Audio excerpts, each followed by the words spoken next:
Hi guys, welcome back to another video and welcome back to my channel.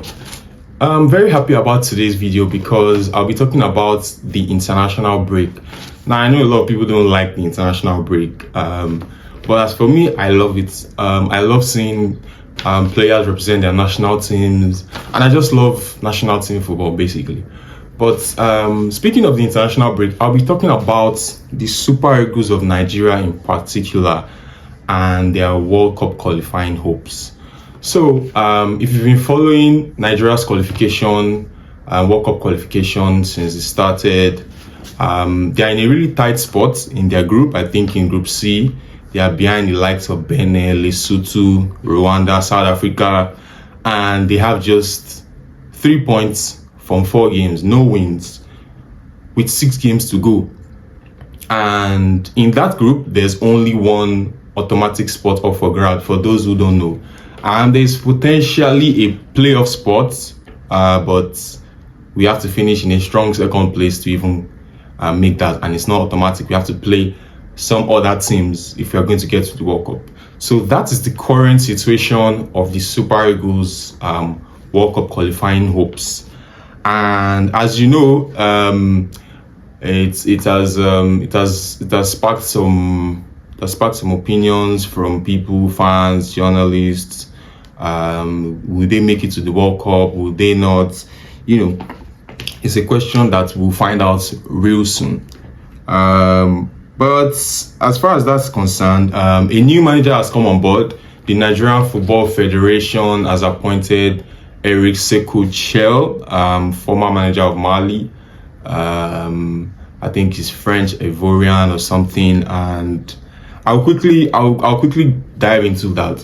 I think this is the first time I'm actually giving my opinion on the man that is Eric Chelle.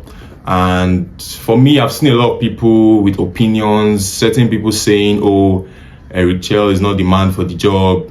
If we're going to go for a foreign manager, is it the manager of Mali? You know, a lot of people have been saying a lot of things about Eric Chelle. You know, I think I've heard more negative stuff than positive. You know, people saying, oh, how many reputable teams has he coached? He has coached Mali and this and that, and I feel like people are not being too reactive, if not taking time to study the man that is Eric Chelle. As far as I'm concerned, I think that considering the circumstances, this is probably one of the best we could have gotten. I need people to remember that if you've been following the situation of the Nigerian of the Super Eagles managerial job for like the past year, since Jose Peseiro left after AFCON, it's been I don't want to swear, but I don't want to use swear word, but it's been a very terrible situation. I was going to use the S word. It's in the S show. You get what I'm saying? So it's been just you know, chopping and changing, bringing back Austin Eguavoen, saying and then while he's interim, he still holds the job as the NFF technical committee member, you know, all those stuff. So there's been Finidi George, who was manager for a couple of months, didn't really get good results. There's been Bruno Labbadia, who never even became manager, who was announced as manager but did not become manager. Basically, the manager who never was. You know, there's been who else? There's been a couple of managers that have come in, and you know, the situation is not very good. So I think Nigerians have sort of overrating the abilities of the NFF and the country itself to attract, you know, good managers as of this moment. Knowing the issue of the NFF, before we even go into the situation of the Super Eagles now, knowing the issue of the NFF with owing managers, the NFF has a history of owing, you know, the NFF, when Genotro, current manager of Benin Republic, was coaching Nigeria, the NFF at some point was owing him up to 7 months' salary. It is documented. You can make your research and go look for it, you know. And then when they sacked him, there was news that They were supposed to pay a severance package to terminate his contract, and even then, they could not pay him off immediately. They were still paying him his arrears. The money was being owed before he was sacked, and then that's salary overdue, and then still paying together with his severance package, all joined together, and they were going to pay that money instrumentally. So when you look at these things, Eric Chelle is, I for lack of a better word, I wouldn't say low budget, but is the best we can get right now, except we are going to get a local coach. So, but as far as foreign coaches go, Eric Chelle is the best, because the same NFF contacted Hervé Renard, the man who coached Saudi Arabia to that famous 2-1 win over Argentina at the World Cup, and coached Saudi Arabia at the World Cup, has coached the French women's national team, has led Zambia and Ivory Coast, a very seasoned African manager. But when I heard that, I didn't think he was going to take the Super Eagles job. The man is too serious, comes off as a really serious person, too serious for all the mess that goes on in the NFF and Nigerian football. I didn't even want him to stay in his whites, by coming to coach Nigeria. No, I respect the man too much, and I'm happy for him that he didn't come to take the job. So Eric Chelle has come in. I think, as far as I'm concerned, most of what I know about Eric Chelle basically is his time with Mali at the AFCON, and I think if you watch the AFCON and you watch Mali at the AFCON, you know that they played really good football. Obviously, the players that Mali had, I would say was part of the problem. They were obviously, they're not as good as Super Eagles players, and I think, at least for the people who, for example, said Jose Peseiro at AFCON, if we had played more attacking style, there is an Eric Chelle now who likes, probably opposite of type of football that Jose Peseiro plays. So I don't know why maybe those kind of people now, for example, maybe because they've not done their research, they should know that Eric Chelle is kind of the opposite of Jose Peseiro. He play good football, attacking football. I think the Super Eagles have the players, to execute that style of football. Eric Chelle, I think, like, I'm not gonna lie, a lot of us don't know a lot about the man Eric Chelle. Obviously, I think AFCON was probably his biggest stage. AFCON was what exposed him, and obviously that infamous pouring water on his head after Mali lost, all those things, and people still even reference, oh, is this the coach? Some Nigerian football fans, analysts, they say, oh, is this the kind of coach we want to bring to the Super Eagles? The job is too big for him. I think people should rally behind Eric Chelle, because, like I said, this is the best we can get if we are talking about a foreign coach. There is this repeated narrative that the NFF cannot pay foreign coaches, which is true. So I don't know, maybe people don't know this, or they choose to not be realistic. But again, as far as coaches go, foreign coaches go, Eric Chelle is the best man we can get right now, as far as I'm concerned. So I think we should not dwell on that for too long. Let's see what the man can do.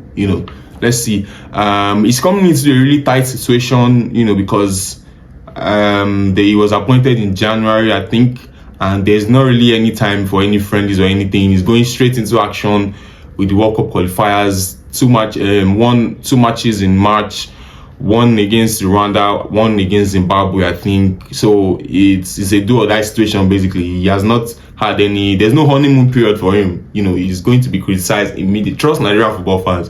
He's going to be criticized immediately. Meanwhile, the first 4 games that we couldn't win any one of was not, of his doing. So he's coming to a really tight situation. So I'm actually concerned for him. I hope that he is very aware of what is getting into, because Nigerian football fans can be unforgiving, let me just say. So yeah, I think tactically, I've said I saw Mali play good football, but sometimes they can play good football and maybe the players are just not. And Mali, I think they got to the quarterfinals, but they got to knockout stages basically. So, but for people saying he has coached Mali or whatnot and this and that, it's like, Well, one of the greatest Nigerian managers ever, Stephen Keshi, coached Togo to the World Cup. So if you say Mali is not, reputable enough, I mean, what would you say about Togo? And so Stephen Keshi achieved exploits with Togo and then coached Nigeria, and we won AFCON. The rest is history. You know everything. So we should not judge him by the fact, he's coached Mali. He's still building a profile as a manager, by the way, as well. So Nigeria might just be where he achieves great things. I hope for him to achieve great things, because I'm very worried because he has not really had much time. Obviously, he has met with some Nigerian players abroad and all that, but he has not really had much time to. He has not had the honeymoon phase. He has not had any friendly, because he's straight into action. So, and honestly, I would say give him some grace if the situation was different. But I ain't gonna lie, this situation doesn't warrant any grace, because it is a do or die. We have to win. We have 6 games left in that World Cup qualifiers, and we have to win. If we're going to get the automatic spot, we have to win at least 5. That's just the reality. And we have South Africa away. South Africa are improving over the past year. That's a really difficult game. Couldn't beat them in Nigeria when they came. So the games that we really flopped were the sad ones. Drawing at home to Lesotho, losing to Benin away. So I think people should give grace to. People should be a bit patient with Eric Chelle, at least until the first game. First set of games.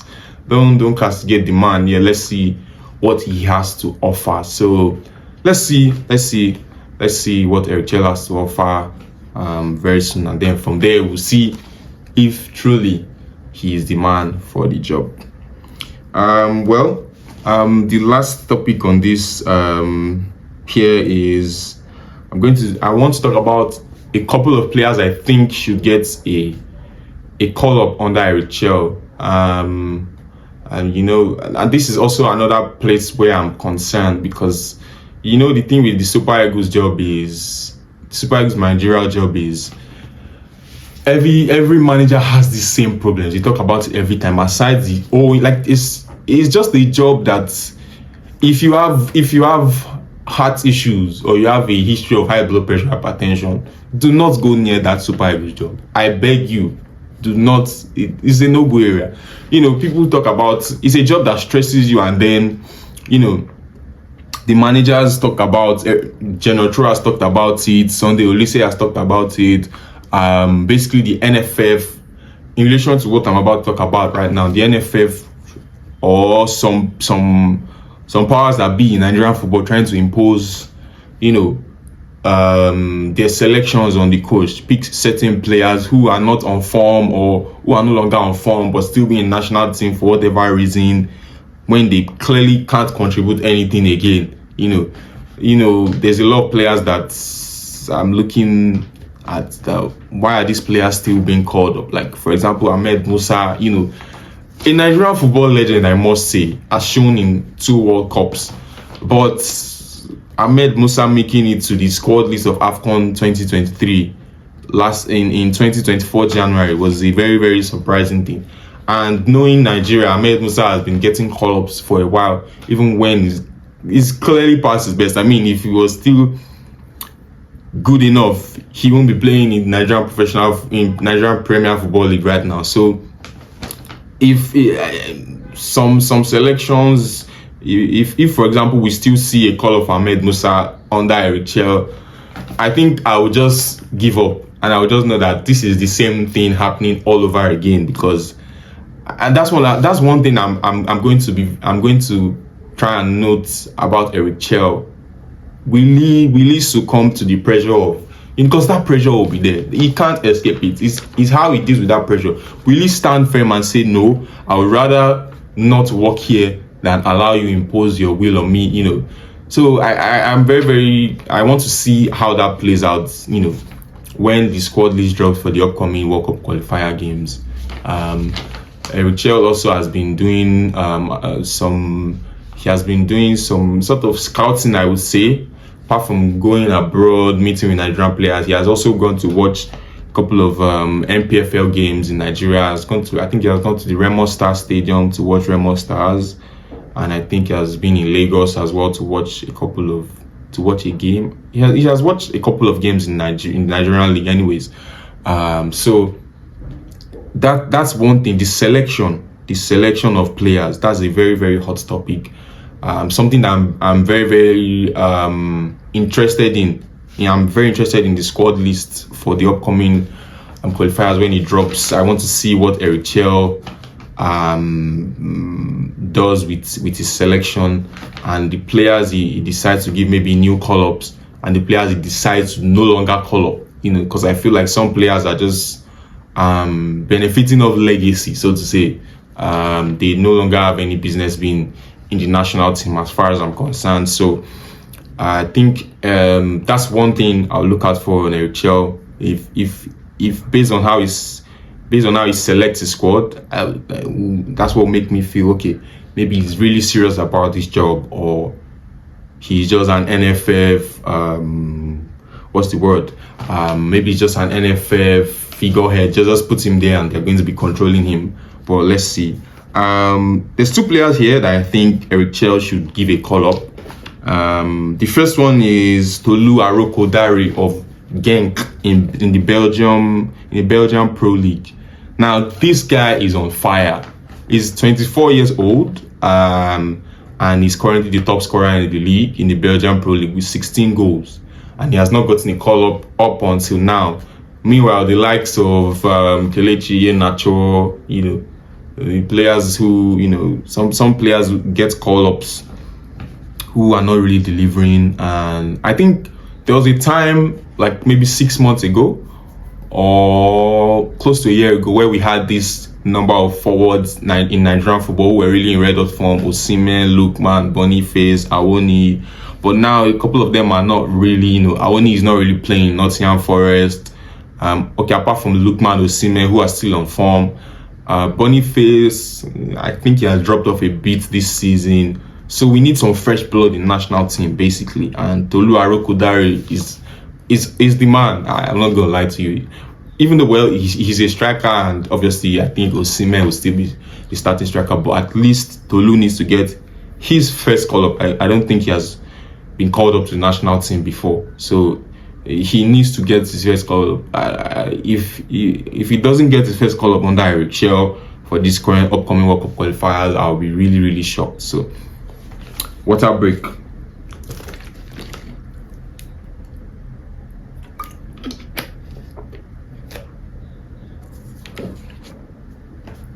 Yeah. So if he doesn't get his first call up under Eric Chelle, I'll be really, really shocked. Because sometimes I watch his games in the Belgian Pro League, like highlights and stuff, and I see that guy is like, he's tall, he's strong, can bully defenders. He's for me, I think he's the real deal. He at least needs to get the call up. I don't think he would start over Victor Osimhen, but at least let's know that let's know that Eric Chelle has an eye for talent, basically. Because if he doesn't get the call up and certain players still get the call up, I would just know that, I would just feel like, we are not ready to move forward the way we do football. So that's just it. Tolu Arokodare, look out for that guy. I am so sure he's going to get a big move real soon. In the Belgian Pro League, he's killing it, representing Nigeria, So all the best to him. I hope he gets his call up for the upcoming World Cup qualifiers. And the second and the last on this list is Cyril Dessers of Rangers, who has 11 goals currently in the Scottish Premiership. So Cyril Dessers has got some call-ups before, but he's just been in and out of national, not really been a staple of the national team. So, and I think when he gets call-ups, it's mostly for, I think he got his first call-up in like 2020, but over that 5-year period, so to say, or 4-year period, from then till now, he has not really been called up for like serious games. So it's mostly like friendlies or dead rubber qualifier matches or something. So although it's not like his form compared to other Nigerian forwards has been the best. But then again, like I said earlier, there's been some players who are not even on form at all, and they're just in the team. For example, I'm still surprised why Ahmed Musa was part of the squad to AFCON 2023. They said he's the team captain and whatnot. I sometimes Nigerian football things confuse me, because there were players who were clearly in better form than him at the time. He was just, as far as I'm concerned, he was just taking up space in that team. So, but it is what it is. Cyril Dessers, so I think currently he's in really good form, 11 goals. I think if you know the Scottish Premiership, you know that 11 goals is a lot, because I think in that league they're just like 12 teams. So it means that every team will play. That's 11 times 2, 20 home and away. That's 22 games per season, compared to the regular 36 or 38 game season in like the top 5 leagues or the top league. So 11 goals in the Scottish Premiership is very, very impressive. And for if Taiwo Awoni, for example, is no longer in form at the moment, maybe if he drops out of the squad, Dessers can drop in, Tolu can drop in. I think Dessers is also a striker. I think we can invite 3 strikers. We can definitely invite 3 strikers. We can invite 3 strikers. I just want to see those guys in national team. I want to see new people that are hungry, basically people that don't feel like, oh, because they've been in the national team for so long, they'll just keep getting called up regardless of their form. I want to see a Super Eagles that I want this new Eric Chelle era to be the start of a new culture in Nigerian football. A Super Eagles that the players in that team, not just the first 11 but the entire squad, all the players there are based on merit, on current form, not legacy. I don't want to see legacy players. If we're doing legacy, then we might as well call back JJ Okocha, because I don't know what we're doing. We might as well call back Kanwa, or might as well call back Victor Ekpeba. So let's not based on what this person has achieved in the past. Let's pick, because it's current form that should get you a spot in national team. That's just how it is. So anyways, that will be where I draw this video to a close today. Thank you guys for getting the numbers on this channel up. I see your comments, and yeah, thank you for the new subscribers. And if you enjoyed this video, please don't forget to like, share, subscribe, share to all football fans, all sport fans, and everybody basically. Also turn on my post notifications for this channel, because in my next video I will be asking Nigerian football fans and Super Eagles fans what they think about the Super Eagles' chances of making it to the World Cup. And basically what I talked about in this video, I'll be getting opinions from other people, from sports fans, from sports writers, journalists, colleagues, friends, just a mixture of people, so look out for that. Turn on my post notifications so you don't miss that. Thank you very much for watching this video. I'll see you guys in my next video. Ciao.